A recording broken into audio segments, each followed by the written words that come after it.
Assalamualaikum. Let's discuss another example, tumor necrosis factor alpha, which is being synthesized as a biotechnology drug. Tumor necrosis factor alpha or TNF alpha is basically a cytokine. It's synthesized as 212 amino acid residue long protein, which is transmembranous in nature.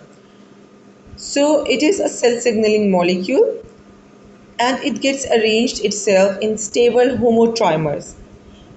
Then it can be cleaved. It actually gets cleaved by another enzyme known as metalloprotease TNF converting enzyme. That metalloprotease TNF converting enzyme breaks or releases it from the membrane so that it can start working as a soluble homotrimeric cytokine. It is a potent anti-tumor agent and it is not used to full capacity in majority of the cases due to its severe toxicity. Like it is very potent, it is very good cytokine, but it has certain side effects attached to it. So it is important that rather than injected it intravenously, it should be delivered directly to the tumor. That will lower the need of the dose and it will also diminish the side effects produced. Now kindly pay attention to the figure that once this tumor necrosis factor alpha is synthesized, it is directed towards the membrane. On the membrane, it first act as a pro TNF alpha, then it polymerizes, it makes a trimer, and the trimer is also membrane bound.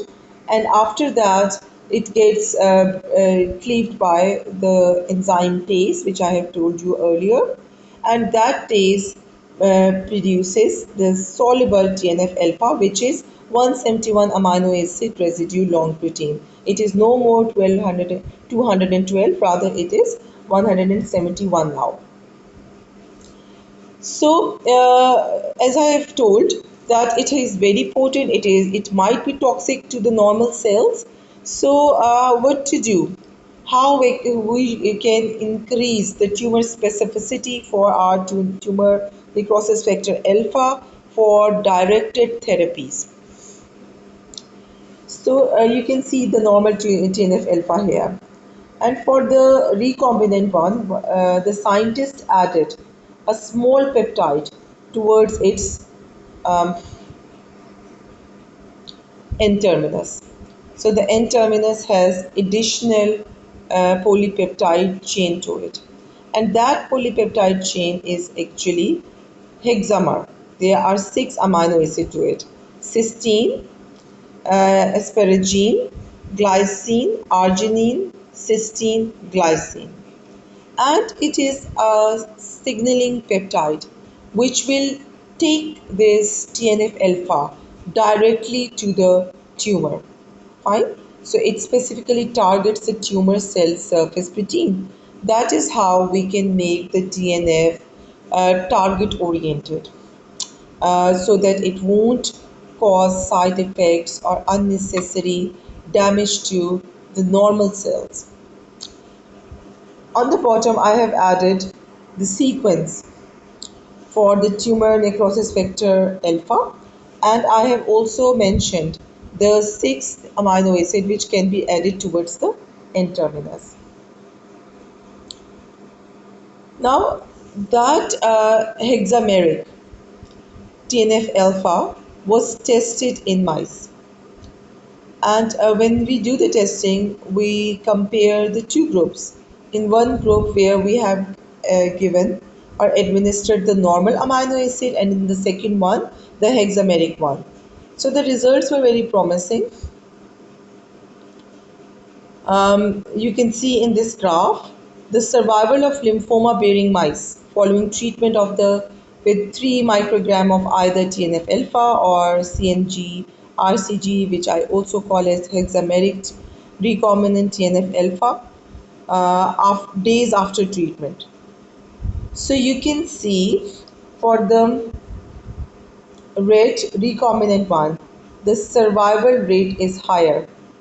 it is around 20% as compared to the normal mice, as compared to the mice which received the normal TNF alpha.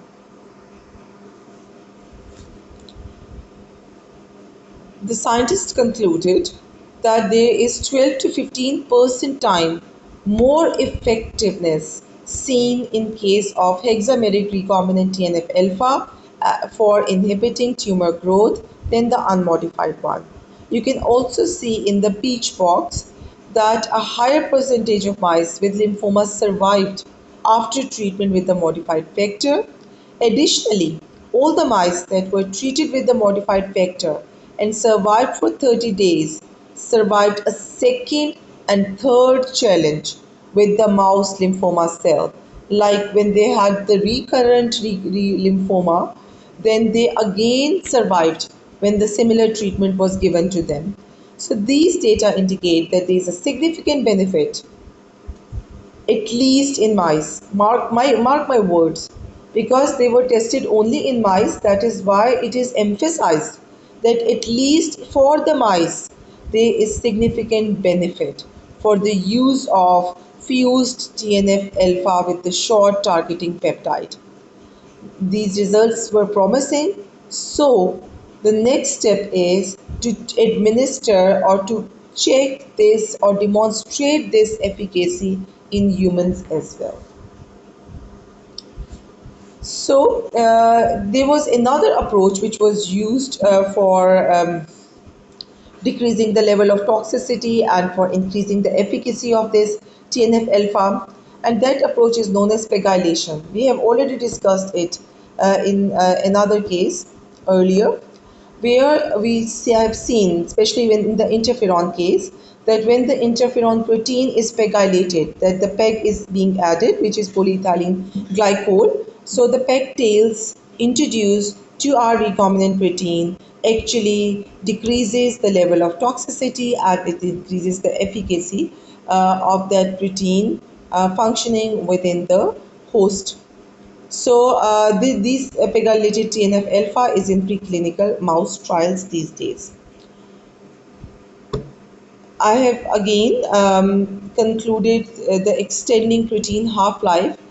How we can do it? We can either add PEG to the protein, which is known as pegylation, or we can fuse it with the specific protein, which could be human serum albumin. There are limitations and benefits to both cases. Like when we do the pegylation, it increases efficacy in certain cases, but for others it may reduce the immunogenicity. It may increase the cost of production, and it may accumulate in the kidneys, and with the accumulation of the protein in the kidneys may lead to kidney related problems or kidney failures in the longer run. So this is a very important point of concern. When we fuse our proteins with the human serum albumin, the shelf life might increase, but they might not behave as they are expected to behave. We want their pharmaceutical effects or impacts, but they may lose because of fusion of this human serum albumin with our protein of interest. So, what to do? The scientists came up with a solution, and the solution was named as tripartite fusion protein with unstructured synthetic protein. So let's see, what does this mean. Now the tripartite fusion protein with the unstructured synthetic protein means that we shouldn't have amino acids which are hydrophobic. We shouldn't have amino acids which contain amide. We shouldn't have amino acids which are positively charged, especially with the positively charged side chains. We shouldn't have amino acid with the cysteine residues. Why? Because the hydrophobic amino acid leads to protein aggregation. The amide containing amino acid may become unstable upon long-term storage, and the positively charged side chain containing amino acid may cause binding with the membranes, and the cysteine residue containing amino acid may become oxidized or cross-linked. You know that cysteine actually makes cysteine. It develops the disulfide bridges, which leaves us with only six amino acids: alanine, glutamic acid, glycine, proline, serine, and threonine. So these six amino acids were used for producing a synthetic fusion protein. And for that purpose, a specific vector is used, which is mentioned here. And we attached our protein with this specially synthesized unstructured synthetic protein, which was named X10. So this X10 worked wonder. But first look at this slide, which shows you all the amino acid, and I'm telling you the sixth one which we use: glycine, alanine, proline, serine, threonine, and glutamic acid. It is for those students who want to reinforce the amino acid structures, and especially these ones which are for importance in this particular case. So this is the figure which I took from our Glick book. Again, the recent edition which I have, 2017, fifth edition. You can see that in addition to pegylation, fusing a therapeutic protein to human serum albumin or the extend protein can extend a therapeutic protein's half-life, and we can in turn fuse it with the cellulose binding domain so that the downstream purification of that protein can be facilitated. And we all are aware of that we can use the packed columns which specifically bind with this CBDs so that we can purify our protein in a single run or so. So at the 5' terminus, our CBD protein domain is added and the X10 is added towards the 3' terminus. So the first step is a DNA library encoding randomized 36 amino acid peptide was first constructed and screened for the expression level. Now these 36 amino acid peptides were the repeats of the amino acid which we have seen earlier. Only those sequences which were highly expressed were then iteratively ligated, and then they were rescreened for the maximal activity. Those which were shown with the maximal activity, they were taken up and they were actually tested for stability of the genetic construct. They were tested for solubility, for the heat stability, for aggregation resistance, for the presence of contaminating host proteins and lipopolysaccharides.